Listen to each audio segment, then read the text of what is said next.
problemas que es la cinemática y, como siempre digo, hay que intentar estudiarse las cosas por bloque. Entonces yo os recomiendo que si vais a estudiar la cinemática, os estudiéis cinemática, dinámica, energía, porque todo está relacionado. Pues todos los problemas, casi todos los problemas, se pueden hacer por cinemática o por dinámica o por energía, ¿vale? Como ya más adelante iremos viendo. Entonces aquí, como siempre digo, esto es un pequeño resumen de lo básico que necesitáis saber y de algunos consejos que os voy a dar pues, para que solventáis con garantía los problemas que a continuación vamos a hacer de cinemática.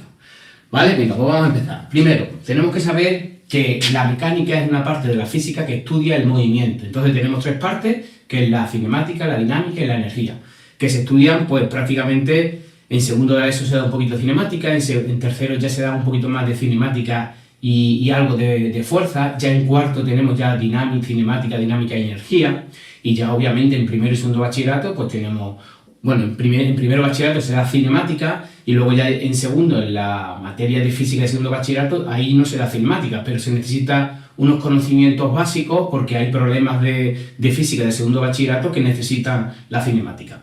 Sobre todo para el movimiento circular, en fin, o por ejemplo el movimiento parabólico, porque muchas veces hay problemas en el cual entra un electrón y le preguntan cuál es la trayectoria que sigue dentro de un campo eléctrico, y además esto es necesario también para vosotros a la hora de las oposiciones porque normalmente ponen mezcla de todo. Hay poquito problema de cinemática puro y duro de cinemática, como vamos a comprobar. Sobre todo ponen problemas de mezcla de todo, ¿vale? Entonces la cuestión es que esto es lo básico, lo que voy a explicar aquí, y a partir de aquí ya empezaremos ya con la cinemática, con los problemas, y vais a ver que se necesita un poquito de matemática, un poquito de derivadas, de integrales, porque, como más adelante explicaré, os van a dar, no sé, a lo mejor os dan la aceleración y a partir de la aceleración tenéis que buscar lo que es la velocidad y lo que es la posición, o viceversa, ¿vale? Pero bueno, antes de todo eso, de estudiar los diferentes tipos de movimiento, el MRU, la composición de movimiento, vamos a ver la base. Entonces, lo primero, la mecánica, una de las partes, la cinemática. ¿Qué estudia la cinemática? Pues como lo describe ahí de forma breve, describe el movimiento sin tener en cuenta la causa que lo produce. Ya sabéis que la causa de cualquier movimiento es la fuerza, o son las fuerzas, ¿vale? Entonces aquí, la causa o la consecuencia de aplicar una fuerza sobre un cuerpo M es su aceleración, como veremos más adelante en dinámica, que es la segunda ley de Newton. Pero aquí lo que te va a decir el problema es que te va a dar la aceleración y tienes que calcular las diferentes magnitudes de movimiento de ese objeto. O, bueno, sí, eso prácticamente es lo que te van a decir. Abrígame su velocidad, su posición al cabo de un cierto tiempo, la aceleración, etcétera, etcétera, etcétera. Bueno, dicho esto, antes de estudiar los diferentes tipos de movimiento, tenemos que saber lo que es la posición, lo que es la velocidad. Es decir, necesitamos saber las magnitudes necesarias para solventar con garantía pues, los problemas que a continuación vamos a hacer. ¿De acuerdo? Entonces, lo primero que tenemos que tener en cuenta es un sistema de referencia. El movimiento siempre es relativo, no es absoluto, por tanto necesitamos un punto de referencia. Un punto estará en movimiento cuando cambie su posición con respecto a ese sistema de referencia, ¿vale? Por ejemplo, yo siempre pongo el mismo ejemplo sencillo. Nosotros ahora mismo estamos parados porque estamos quietos, es decir, nuestro vector de posición no varía con respecto a la Tierra. Sin embargo, nos estamos moviendo respecto al Sol y respecto a nuestra galaxia. Por tanto, todo es relativo, así que tendríamos que fijar un punto de referencia que se llama sistema de referencia, en el cual tenemos que hacer todos nuestros problemas de cinemática siempre con un punto de referencia fijo. Entonces existen dos tipos de sistema de referencia, el sistema de referencia inercial y el sistema de referencia no inercial. En los apuntes viene ya totalmente desarrollado todos esos conceptos. Pero esquematizando, un sistema de referencia será inercial aquel que está parado o a velocidad constante. Y un sistema de referencia no inercial es aquel en el que está acelerado. ¿De acuerdo? Vale, entonces una vez dicho esto, bueno, para aclararos, pues, por ejemplo, el movimiento circular uniforme, cuando una persona quiere ver ese movimiento, lo puede hacer desde dos puntos de vista. Uno, desde fuera, en el cual yo estoy parado y veo ese movimiento, por tanto yo me considero un sistema de referencia inercial, ya que estoy parado. Pero sin embargo, si tú quieres ver ese movimiento respecto a un sistema de referencia acelerado, entonces cuando nos introducimos dentro de ese objeto que produce un movimiento circular uniforme y ese sistema produciendo un movimiento circular, que lo veremos más adelante, tiene aceleración y por tanto a ese se le llama sistema de referencia no inercial. También haremos problemas en el cual pues vamos a hacer el mismo problema desde diferentes puntos de vista, desde diferentes sistemas de referencia, y vaya a ver que prácticamente es lo mismo, ¿de acuerdo? Pero bueno, vamos a ir paso a paso. Dicho un sistema de referencia, algo súper importante a la hora de hacer los problemas, tenemos lo que se llama el vector de posición. El vector de posición es un vector que me indica dónde está ese objeto móvil en un momento determinado. Y su expresión sería, pues el vector de posición sería la posición con respecto a Y, con respecto a J o con respecto a Z, ¿vale? Cuyas coordenadas pues son X, Y, Z, es decir, es un punto. A eso se llama vector de posición. Ahora bien, si yo tengo el vector de posición en el cual esas coordenadas tanto X y Z dependan del tiempo, a esta ecuación se le llama ecuación del movimiento, ¿vale? Hay problemas, sobre todo de segundo bachillerato, de primero de bachillerato, perdón, que se da todas estas cositas y entonces le dan al alumnado un vector de posición en función del tiempo que se llama ecuación del movimiento y a partir de esta ecuación tienen que calcular lo que es la trayectoria. Si yo a cada uno de las coordenadas X y Z, que depende del tiempo, le voy dando para t igual a 0, para t igual a 1, para t igual a 2 y así sucesivamente, y yo uno todos esos puntos, a todos esos puntos se llama trayectoria. Normalmente en primero bachillerato no se utiliza la coordenada Z, obviamente, se utiliza la X y la Y, es decir, el movimiento en un plano, no un movimiento tridimensional, y por tanto lo que se trata es que se tenga que poner Y en función de X, y a eso se llama trayectoria, ¿vale? Todo hablando de primero bachillerato, donde ellos tienen que averiguarme cuál es la relación entre Y y X, y por tanto tener la ecuación de la trayectoria, que normalmente en primer bachillerato pues le va a salir una línea recta o una parábola, que son los dos tipos de movimientos que tienen que estudiar, el MRU y el MRUA, y luego ya estudiarán el MCU y el MCUA. Bueno, dicho esto, ya tenemos lo que es el vector de posición, lo que es la ecuación de la trayectoria y lo que es la ecuación del movimiento y lo que es la trayectoria. Otro vector, otra magnitud súper importante es la velocidad. Es decir, ¿qué significa la velocidad? Pues no solo con que sepamos dónde está ese objeto en un punto determinado, sino que también a qué velocidad va. Es decir, cómo cambia el vector de posición con respecto al tiempo. Eso es la definición de velocidad. Variación del vector posición con respecto al tiempo. Variación de incremento de R con respecto al tiempo. Y a esa magnitud se llama velocidad media, ¿vale? Es una velocidad media en el cual vamos a hacer una suposición, porque el incremento de R sería este vector de aquí, fijaros, este de aquí. Es como si esto sería incremento de R. A ese vector de desplazamiento es lo que, a esa variación de posición, lo que se llama vector de posición. Si yo lo divido con el tiempo que ha tardado, yo estoy suponiendo que esta trayectoria es línea recta, no es curvilínea. Por tanto, la velocidad media es una magnitud que me da información, pero no me da una información instantánea. ¿Cómo averiguo la velocidad instantánea? Pues simplemente haciendo el límite de ese vector con respecto al tiempo, en el cual cuando el tiempo tiende a cero, eso se llama derivada. ¿De acuerdo? Pues la derivada de R con respecto al tiempo es lo que se llama velocidad instantánea. Y obviamente, aquí me he confundido, fijaros que he puesto metros por segundo al cuadrado. Y obviamente, si la posición es metro y el tiempo es segundo, pues su unidad es metro partido segundo. Otra magnitud muy importante a la hora de estudiar la cinemática es el vector aceleración, que me indica que cómo varía el vector velocidad con respecto al tiempo. Al igual que antes, tendríamos la aceleración media como la fracción entre o la relación que existe entre la velocidad y el tiempo empleado, incremento de U partido incremento de T. A eso le hacemos el límite y obtenemos lo que se llama la derivada. Y aquí sí hay que poner metro. Fijaros que las unidades de aceleración es metros por segundo al cuadrado, es decir, metros partido de segundo, obviamente será metros partido de segundo al cuadrado. ¿Vale? Y esto, cuando se lo explico a alumnos de primer bachillerato que no tienen ni idea, la verdad, que están muy dispersos, entonces yo les explico con un ejemplo para que entiendan lo que es la aceleración, que es con la aceleración de la gravedad, 9,8. Entonces les explico, oye, ¿qué significa 9,8 metros por segundo al cuadrado? Ellos no lo entienden, ellos ven que hay unas unidades con al cuadrado, no lo entienden. Entonces, yo les digo que 9,8 metros por segundo al cuadrado es que la velocidad inicial, que es de 9,8 metros por segundo, varía cada segundo en 9,8. Eso le digo, porque previamente le explico lo que es la aceleración, que es el cambio de velocidad, y le digo, bueno, pues 9,8 metros por segundo al cuadrado significa que cada segundo la velocidad de ese objeto cambia en 9,8. Entonces le digo, inicialmente tenemos un objeto aquí, lo suelto, digo, ¿qué velocidad tendrá al cabo de un segundo? Ah, pues 9,8. ¿Y al cabo del segundo? Ah, pues 9,8 por 2, y así sucesivamente. Entonces, por ahí parece que lo entiende. Bueno, dicho ya esto, que son las tres magnitudes que hay que tener en cuenta, y nosotros, a la hora de hacer los problemas, pues vamos a tener que utilizar derivadas. Obviamente no nos van a poner problemas de primer bachillerato, aunque eso es la base, ¿de acuerdo? Pero los problemas que yo os voy a proporcionar son un poquito más de nivel, obviamente. También hay de todo. Lo que pasa es que en los problemas que yo voy a proporcionar vaya a tener que utilizar derivadas, porque os pondré la posición y tendréis que ir derivando hasta obtener la aceleración. Y cuando vayamos hacia atrás, cuando os den la aceleración, tendréis que utilizar integrales, ¿de acuerdo? Y ya veremos que algunos problemas no son los típicos MR igual A, ¿vale? Puede ser composición de movimiento, en el cual en el E de las X y en el E de las Y sea los dos un MR igual A, ¿de acuerdo? Pero bueno, eso ya lo iremos viendo. Aquí la cuestión es que entendéis perfectamente lo que son estas magnitudes. Luego tenemos la aceleración, que es el cambio de velocidad con respecto al tiempo, pero como pongo aquí, ¿vale? Y esto es muy importante porque se usa mucho. Normalmente la aceleración de un objeto se expresa en la dirección de los trajes cartesianos, es decir, la aceleración en el de las X, en el de las Y, en el de las Z, ¿vale?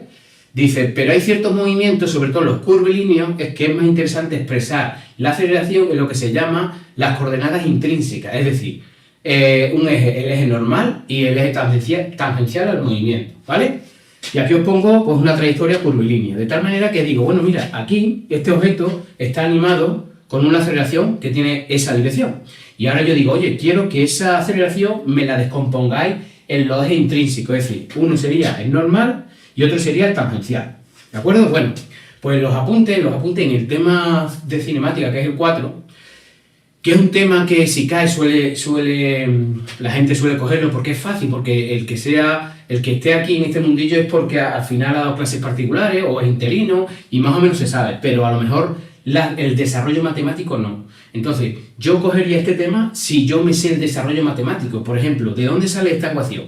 ¿De dónde sale que la aceleración tangencial es igual a la variación del módulo de la velocidad con respecto al tiempo? Por usted, que sería, usted sabéis que es un vector unitario en el cual pues, nos indica que su módulo es 1 y dirección y sentido, pues este, ¿vale?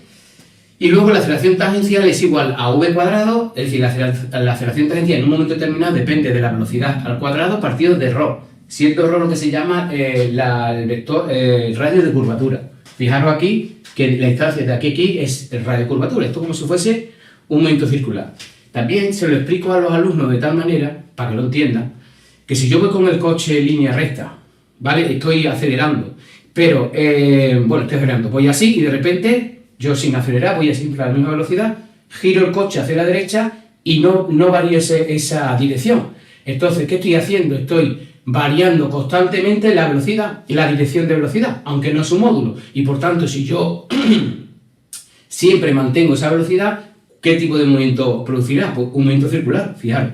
Si yo voy por aquí con esta carretera y hago así, lo que estoy haciendo es un movimiento circular. Y si no tuerzo otra vez a la izquierda, pues me doy una vuelta, ¿vale? Así es como se lo explico yo al alumnado, porque la física es complicada, pero la base es la base. La base, entendiendo la base, los ejercicios, no hay complicado, pero se te complica sobre todo las matemáticas, no el concepto físico. El concepto físico está claro.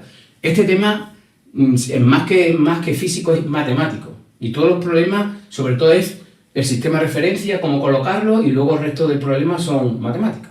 Por eso yo empiezo con el bloque de mecánica, porque el bloque de mecánica vas a aprender pues, muchas derivadas, obviamente no derivadas complejas.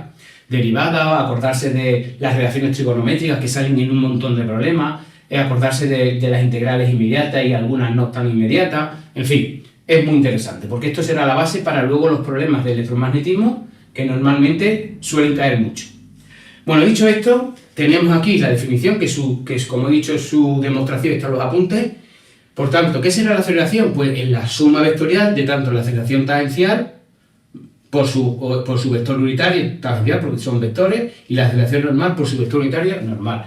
Y para averiguar el módulo de A, pues simplemente la raíz cuadrada. Estos términos van a salir muchos problemas, porque normalmente si te pones algo de esto, o te lo ponen de movimientos relativos, ¿vale? Velocidades relativas, que ya lo haremos, o también te pueden decir, oye, averiguarme la aceleración tangencial, la normal, el radio de curvatura, en fin, te pueden pedir muchas cosas. Bueno, pues para finalizar esta primera parte, porque la segunda parte es estudiar los diferentes tipos de movimiento, rápido, ¿vale? Es que, sabiendo la aceleración, podremos saber qué tipo de movimiento tenemos. Entonces, fijaros, primer caso, si la aceleración tangencial es cero, ¿qué querrá decir? Que la velocidad o está parado o que la velocidad es constante. Y si la aceleración normal es cero, no hay variación de la velocidad, de la dirección de la velocidad, de la dirección constante, siempre es la misma, por tanto tendremos el MRU, movimiento rectilíneo uniforme. Eso quiere decir a velocidad constante y la misma dirección. Segundo caso, que la aceleración tangencial ya sea constante, es decir, que la velocidad varíe, puede aumentar o puede disminuir, acelerar o frenar. Y sigue siendo la aceleración normal igual a cero, la dirección constante, por tanto tendríamos el MRU. Ahora bien, si la aceleración tangencial es cero, es decir, que va siempre a la misma velocidad, pero la aceleración normal es constante, es decir, yo giro, voy a hacer un movimiento, dependiendo del giro o dependiendo del radio de curvatura, la aceleración será mayor o menor. Y así tendremos el MCU. Y luego ya por último, si la aceleración tangencial es constante y la aceleración normal es constante, ¿qué querrá decir? Que va acelerándose, la velocidad, el módulo de velocidad va aumentando constantemente, pero también constantemente va girando. Así que será el típico movimiento de una lavadora que se va a hablar de las magnitudes cinemáticas necesarias para hacer los problemas. Ahora voy a explicar un poquito los diferentes tipos de movimientos. Entonces vamos a ver el primer movimiento, el más sencillo, el MRU, en el cual pues lo voy a hacer solo en el eje de las X. Si hubiera en el eje de la Y, pues cambiamos la coordenada X por la Y o por la Z, ¿vale? Da igual. Entonces, por definición, la velocidad hemos dicho que la derivada de X con respecto al tiempo. Si nosotros queremos averiguar cuál es la ecuación de ese movimiento, es decir, la posición en función del tiempo y saber dónde está en cada instante, pues tenemos que la velocidad de aquí hacemos la integral. Fijaros que al principio os daba, por ejemplo, la posición y para averiguar la velocidad tendréis que derivar. Y luego, una vez que tengamos la velocidad, hacemos la derivada y obtenemos la aceleración. Entonces también os van a hacer problemas en el cual os van a dar la aceleración o la velocidad. En este caso tendréis que buscar la ecuación de la posición, ¿vale? Que es la posición en función del tiempo, que es la ecuación del movimiento. Eso es lo que te pide normalmente los problemas. Entonces, veis, esto es sencillo. Diferencial de x igual a v por diferencial de t, hacemos la integral entre posición inicial, posición final, tiempo inicial, que normalmente es cero, y además yo siempre os aconsejo que cuando vayáis a empezar vuestro movimiento, ¿vale? Ese empiece de movimiento, independientemente de la posición del objeto, siempre valga cero. Bueno, t inicial, t final, y aquí tendremos la ecuación del MR. Simplemente esta ecuación, tanto para la eje x y j, y así obtendríamos el vector de posición. Sabéis que el vector de posición es la componente x en función del tiempo. Fijaros que esto está en función del tiempo. Esto es la posición inicial que normalmente te la dan, el tiempo inicial que normalmente es 0 y la velocidad es constante. Por tanto, aquí tenemos x en función del tiempo. Si en el eje de las x, si en el eje de las y tuviéramos un MRU, pues y en función del tiempo, y si tenemos en el z un MRU sería y en función del tiempo, exactamente lo mismo. Ahora nos vamos al MRU. En el eje de la X también, el movimiento en una única dimensión, y hacemos exactamente lo mismo. Partimos de la aceleración. Aceleración en el eje de las X sería igual a la derivada de v con respecto al tiempo, en su definición. Hacemos la integral y fijaros que obtenemos v en función del tiempo. Podremos saber cuál es la velocidad de ese objeto en función del tiempo. ¿De acuerdo? Ahora vamos a obtener la posición. Para obtener la posición yo necesito la ecuación que me relaciona velocidad con posición. Entonces, velocidad en el eje de las x sería igual a la derivada de la posición con respecto al tiempo, fijaros, y donde pongo v sub x, pongo pues la velocidad en el eje de las x, que sería igual a v sub 0 más a por t. Y ahora integro la integral de v sub 0 por diferencial de t, como v sub 0 es la velocidad inicial, es constante, y nos tendríamos velocidad por el tiempo, ¿vale? Más aceleración, que es constante también, sale fuera de la integral, y tenemos la integral de t diferencial de t, que sería t cuadrado partido de 2, y ahí tendremos pues nuestra ecuación para t igual a 0, normalmente t inicial igual a 0, x igual a x inicial más velocidad inicial por el tiempo, pues un medio de at cuadrado, ¿de acuerdo?